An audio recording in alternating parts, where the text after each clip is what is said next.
은혜의 힘 12장에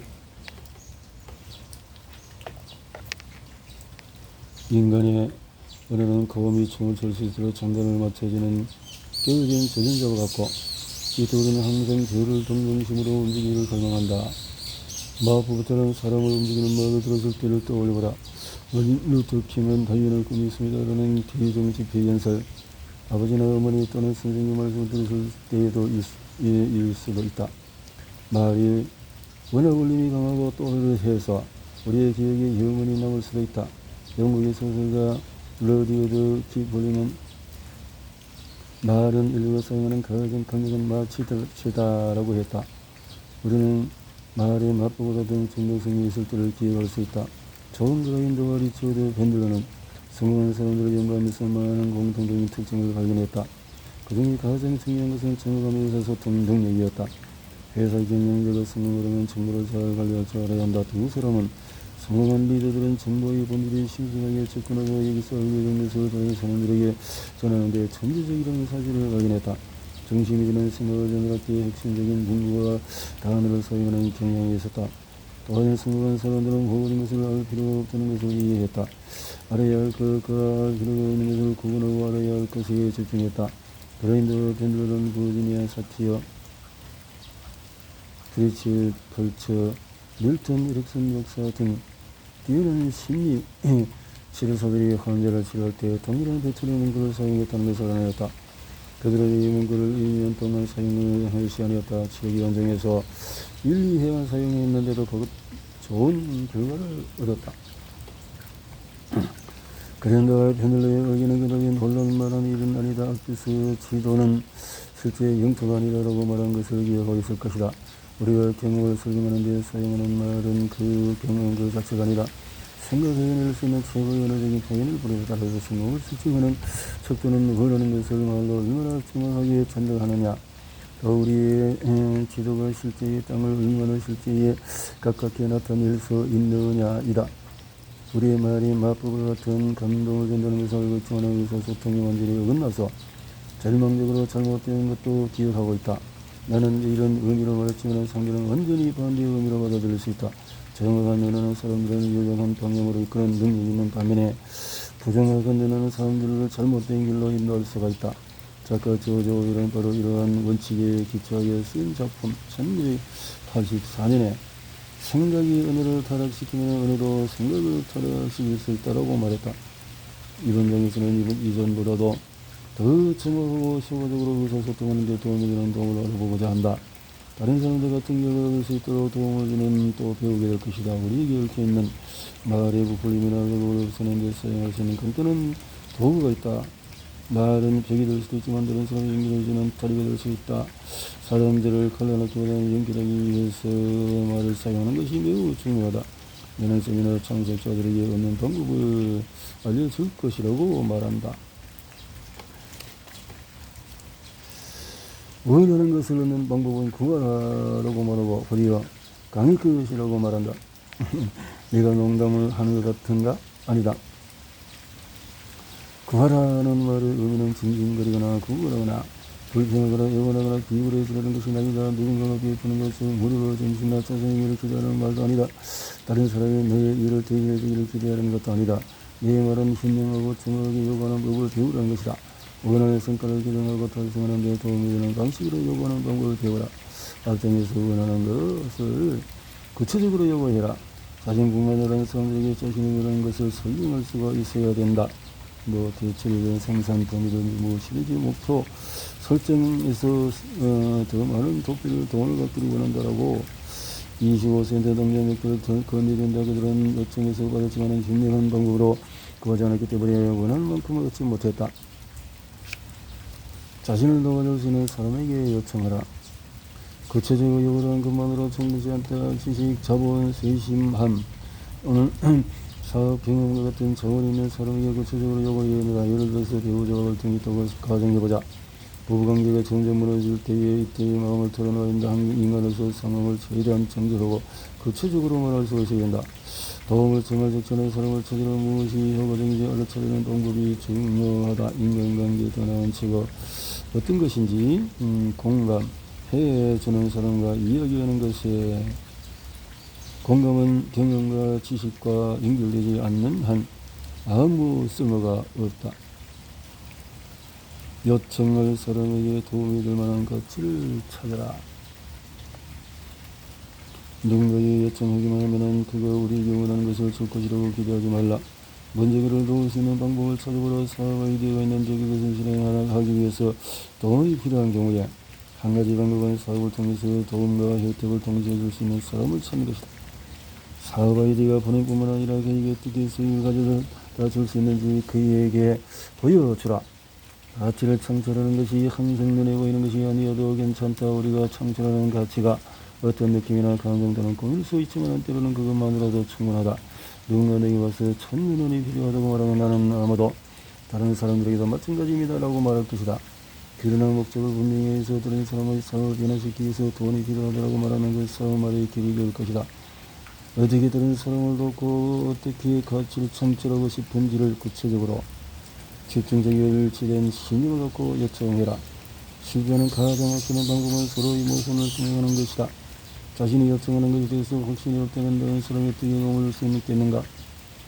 때때로 사람들은 다른 네 가지를 모두 완벽하게 수행한다. 첫째, 구체적으로 요청한다. 둘째, 자신이 도울 수 있는 사람에게 요청한다. 셋째, 그 사람에게 도움이 되는 것을 만든다. 넷째, 내적으로 일치되는 신념을 갖고 요청한다. 하지만 이 네 가지를 수행한 후에도 원하는 것을 얻지 못한다면 그 이유는 다섯 번째 방법을 행하지 않았기 때문이다. 원하는 것을 얻을 때까지 요청하라. 같은 사람에게 계속 요청하라는 말이 아니다. 계속 또 같은 방법으로 요청하는 것도 아니다. 최고의 성공 공식을 따르면 진행되는 과정을 판단할 수 있는 예리함을 개발하고 상황에 맞는 유연성이 수여한다. 따라서 요청할 때 원하는 것을 얻을 때까지 계속 수정하고 조정해야 한다. 다섯 가지 중에서 어려운 것이 뭔가? 대부분 구체적으로 요라는 것이 어려워한다. 대부분 우리 문화권에서 사람들이 사용하는 많은 문구와 단어에는 구체적인 의미가 거의 전혀 없다. 구체적인 것을 인간이 사고라는 진정한 노동을 피할 수 있는 방도는 없다. 토마스 에디슨. 추정한 뜻은 소통이라고 할 수 있다. 추정은 다른 사람을 대할 때 할 수 있는 가장 위험한 것 중에서 하나다. 좋은 예가 수링할성 원자력 발전소 사고. 뉴욕 타임스의 보도에 따르면 사고로 인해서 이 섬의 발전소가 폐쇄되었는데 이미 많은 문제점이 발전소 직원의 보고서에 기록되어 있었다고 한다.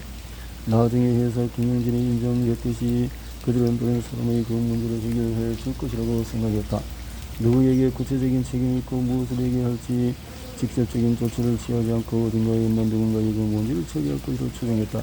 결과로 미국 역사상 최악의 원자력 사고가 발생했다. 우리가 사용하는 언어의 대부분은 대략적인 일반화가 추정에 지나지 않는다. 이러한 유형의 아니란 언어는 진정한 의사소통을 방해한다.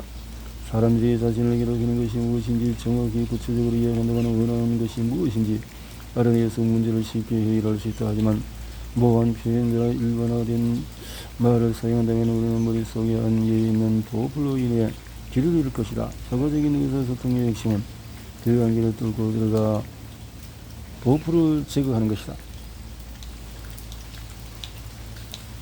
너무 느슨하고 지나치게 일반화된 언어를 사용하여 진정한 의사소통을 방해하는 경우는 무수히 많다. 결과적으로 의사소통하고 싶다면 보풀이 생겨날 때 없앨 수 있어야 하고 구체적으로 질문하는 방법도 알아야 한다. 언어 패턴이 정해야 하는 이유는 유용한 정보를 가능한 많이 찾아야 하기 때문이다. 다른 사람의 내적 경험을 완벽하게 표현하면 할수록 더 많은 변화를 가져올 수 있다. 언어적인 보풀을 해결하는 한 방법은 정확한 모델이다. 이것은 두 손이 쉽게 잘 그려볼 수 있다. 몇 번이면 이 도표를 넘길 수 있다. 양손을 각각 따라가다가 우리 눈의 좌측으로 이동시킨다. 그러면 우리 눈은 이 정보를 저장하기에 좋은 위치에 있게 된다. 손가락을 한 번에 하나씩 보고 끝에 있는 단어를 반복해서 말한다. 한쪽 손에 있는 말을 모두 암기할 때까지 계속한다. 그런 다음에 다른 손가락에도 똑같이 진행한다. 모든 손가락에 있는 문구들을 반복하여 암기한다. 머릿속에 든 단어들을 구체적으로 배치했으니 이제는 그것이 무엇을 의미하는지를 알아보자. 정확한 모델은 언어를 사용하기 위해 가장 힘이 빠지기 쉬운 함정을 극복하기 위한 지침 역할을 한다. 사람들이 진행적으로 위험한 길로 가지 않도록 도움을 주는 것이다. 잘못된 단어와 거절이 튀어나올 때 곧바로 인지해서 더 구체적인 방향으로 다시 유도하는 것이 목적이다. 손가락으로 구체적으로 무엇과 비교해서 구체적으로 당신이 어떻게 전부 모두 왼손은 그렇게 하고 오른손은 너무 많다, 명사, 동사 해야 한다, 일반화된 말 오른쪽으로 표현을 하고 손을 가지고 이렇게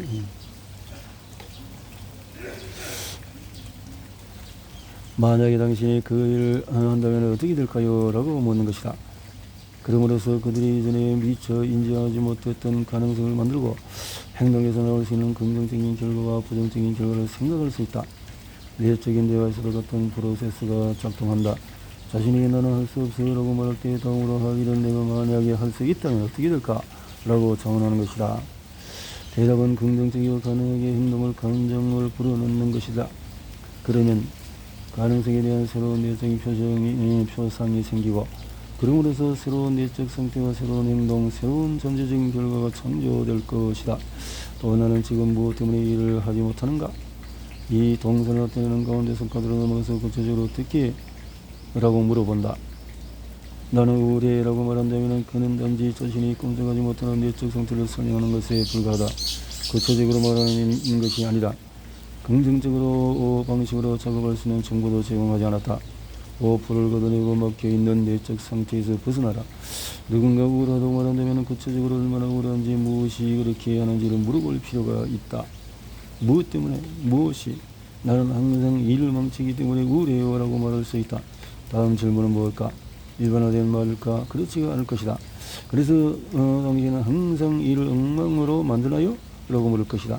대부분의 경우에 글쎄요 항상 그렇진 않죠 라고 할 것이다. 불을 걷어내고 세부 사항을 파악함으로써 실제 문제를 쉽게라고 처리하는 과정에 들어선 것이다. 흔히 사람들은 실제로 작은 잘못을 했는데도 마음속으로 큰 실패를 했다고 생각하는 오류를 범한다.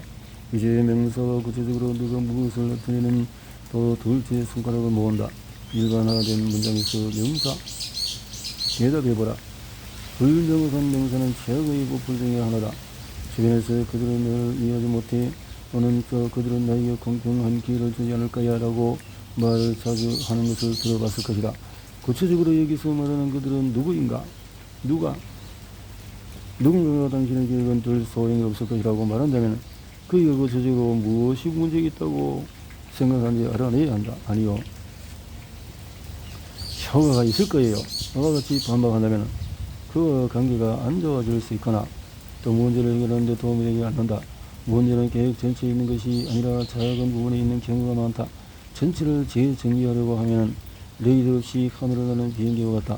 전체를 거친다고 해도 정작 문제는 그대로 남아있을 수 있다. 어디에 문제가 있는지를 찾아내야 해서 그 문제를 해결하면 이로써 가치 있는 변화를 얻을 수 있다. 지도가 실제 영토에 가까이 올수록 더욱 가치가 있다는 점을 명심하라. 그 지역이 무엇으로 이루어져 있는지 더 잘 파악할수록 변화시킬 수 있는 힘을 더 많이 갖게 된다. 지도.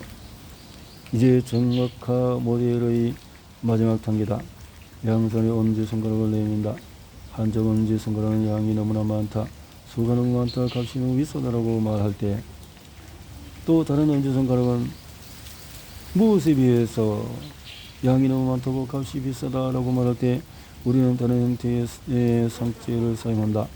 이런 말은 대개 어딘가에 근거 없이 입력된 임의의 구조를 기반으로 한다. 어린아이가 200만원짜리 노트북을 사달라고 한다면 너무 비싸다고 생각할 수도 있다. 이런 거. 우리는 비교를 함으로써 일반화에서 벗어날 수 있다. 2주일 동안의 직장을 떠나서도 충분한 휴식을 취하고 최선을 다할 수 있다면 그 휴식 기간은 충분한 가치가 있다. 노트북도 마찬가지다. 제대로 활용할 생각이 없다면 너무 비싸다고 할 수 있다. 하지만 소중한 학습 도구로 생각한다면 몇천만 원의 가치가 있을 것이다. 예를 들어 선생님 쌤이는 너무 비싸요 라고 말하는 사람들이 간혹 있다. 무엇에 비해서 비싸다는 거죠? 라고 반문하면 글쎄요, 제가 참여한 다른 세미나에 비해서 그렇다는 거죠. 말할지 모른다. 결국 나는 그가 구체적으로 어떤 세미나를 마련하는지 알아내기 위해서 그 세미나가 나의 세미나나 구체적으로 어떤 부분이 같은가요? 라고 묻는다. 그러면 글쎄요, 똑같지는 않죠. 라고 말한다. 나는 또 이렇게 물어본다. 그거 참 흥미롭군요. 만약에 제 시간 세미나에 시간과 돈을 투자할 충분한 가치가 있다고 생각한다면 어떻게 될까요? 세미나에 글쎄요. 그렇지. 자, 여기서 주의해서 들어가야 할 몇 가지 추가 패턴이 있다. 좋다. 나보다 더 좋다. 더 나보다인데 이처럼 판단 또는 평가하는 말은 피하라. 그건 좋지 않은 생각이야. 그것은 접시에 담긴 음식은 다 먹는 것이 좋아? 나 같은 말을 들었을 때 누가 그런 말을 했죠? 그걸 알죠? 또 그 사람 말을 들으면 정말 화가 나요. 또는 그 말을 들으니 다시 생각해 봐야 할 것 같아요. 라고 말할 수 있다. 이제부터 그런 말을 들으면 구체적으로 X가 어떻게 화의 원인이 되나요? 라고 물어야 한다. 그렇게 할 때에 훌륭한 의사소통 또 롤 모델링을 잘하는 사람이 될 수 있다. 또 한 가지 경계해야 할 것은 상대의 마음을 읽는 말이다. 누군가 나는 그 사람이 나를 사랑한다는 것을 알아요. 또는 당신이 내가 당신을 믿지 않고 있다고 생각하는 것 같아요. 라고 말하면 우리는 그걸 어떻게 알아요? 라고 물어야 한다. 마지막으로 배울 언어 패턴은 조금 더 민감하기 때문에 세심하게 살펴봐야 한다. 조의, 진실, 이와 같은 단어들의 공통점은 뭔가? 그렇다. 모두 명사다. 또한 실제로 눈으로 볼 수 없는 단어들이다. 주의를 본 적이 있는가?